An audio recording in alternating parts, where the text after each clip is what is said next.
the third act of this movie, I want you to think about this.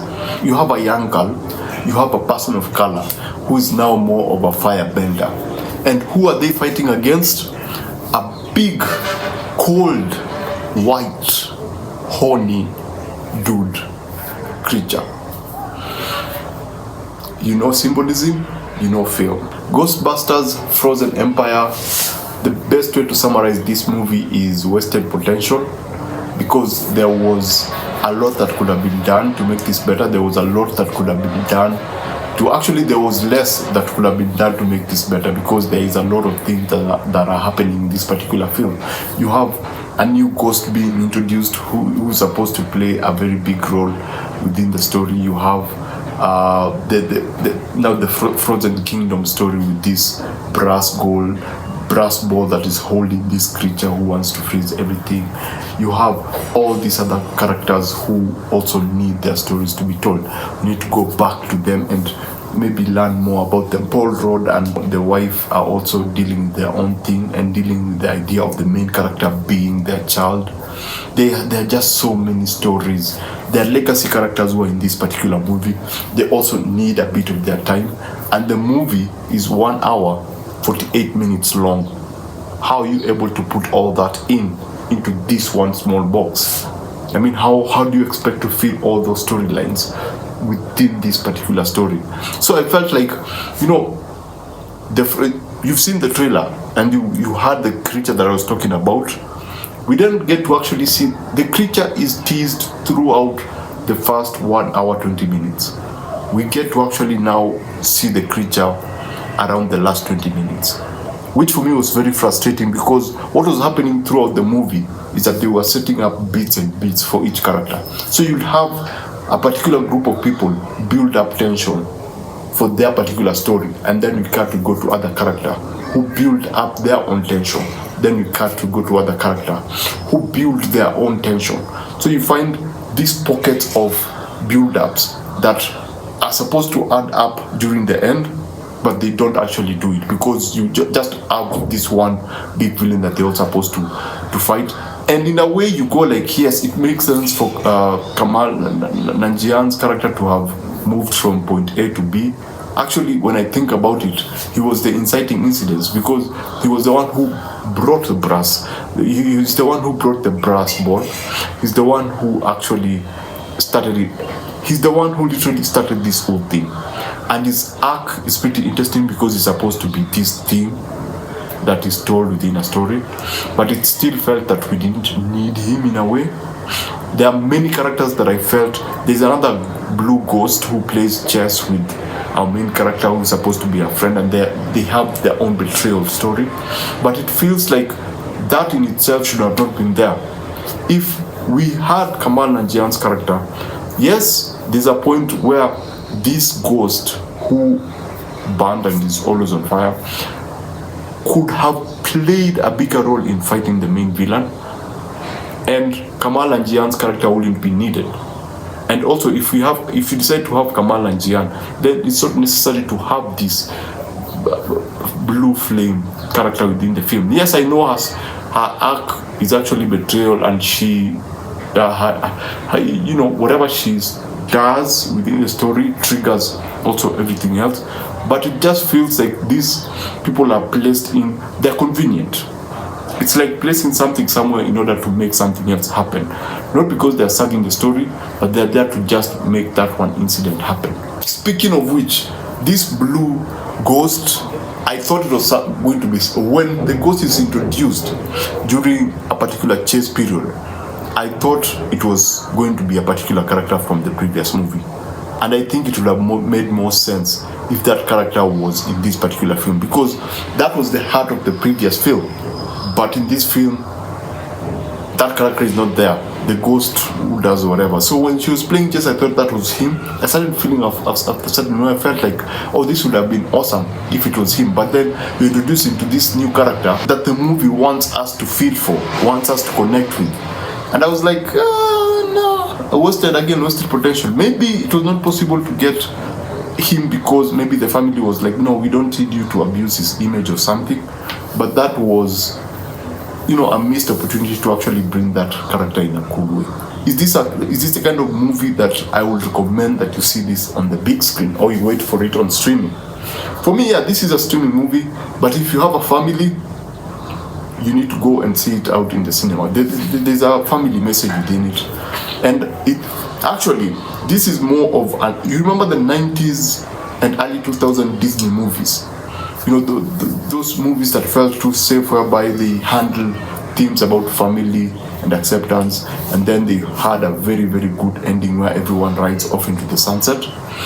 This feels much like that. It feels like 80s and classic straight to TV Disney movies.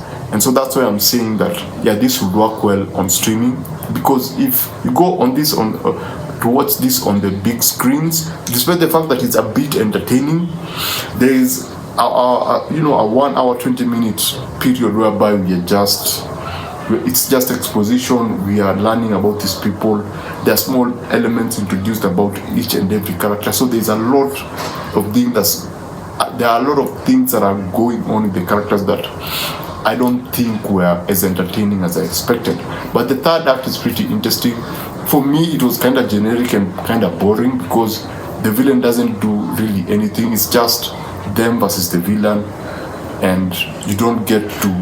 Yes, you see the whole city freezing up, but you don't really feel like there is a major threat apart from these guys losing their life. You don't feel the global threat. You don't feel the city threat. Yes, you're shown these sharp things lifting cars and stuff, but when the bad guy comes, you don't really feel like... Yes, you understand that there's a bad person is able to destroy everything, but there's just that lack of, he's going to destroy them all. He's going to win. When Thanos won in the first film, you are like, oh, in the second movie, the stakes are higher. But in this, in the back of your head, you kind of know. That's why I'm saying that it feels like a Disney movie. In the back of your head, you know that he's going to be defeated and everything is going to be okay. So whatever he does, you're like, yeah, you won't have consequences in this. It's okay. That's how it feels like. So that's why I'm saying that this is the kind of movie that you would wait for on streaming. So if I was to give this out of 5, I would give this a 3 out of 5. It's an average movie. It isn't perfect, but it's also okay. It's also entertaining. Maybe for young people, for young kids who have never really interacted with these legacy characters or the idea of Ghostbusters, because there is a lot of nostalgia. Oh my goodness, even the word nostalgia is in the movie in a way. Yes, nostalgia is used in this particular movie in a way, but for people who've been there before, who've seen the product before, there are a lot of callbacks and characters that we all are familiar with. It was like the studio went like, we need... The last movie did well, we need to make more money from this. How do we do it? We have nostalgia, we have cater or pander to the modern audience, because there's also a lot of that. Cater for young people.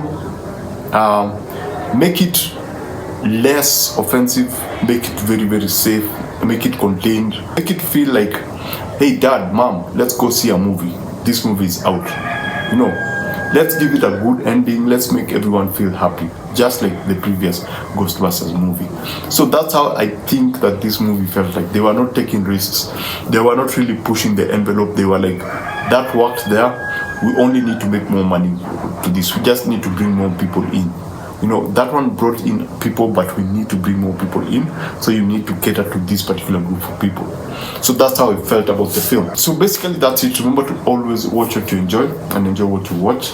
If you've watched Ghostbusters Frozen Empire, what did you think about it? Did you enjoy it? Was the big, white, horny, bad guy worth it for the film? Do you think that he was underused? Do you think that they should have not focused more on the characters? Because I still feel like they were making that effort to actually really be a character-centric movie, and they forgot about the ghosts.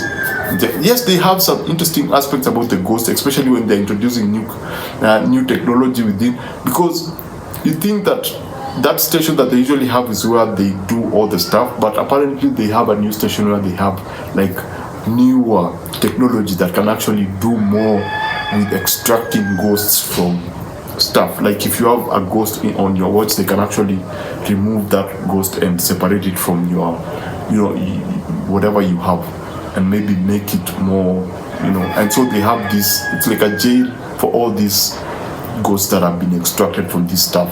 Anyway, if you saw the movie, what did you think about it? Did you like it? Did you not?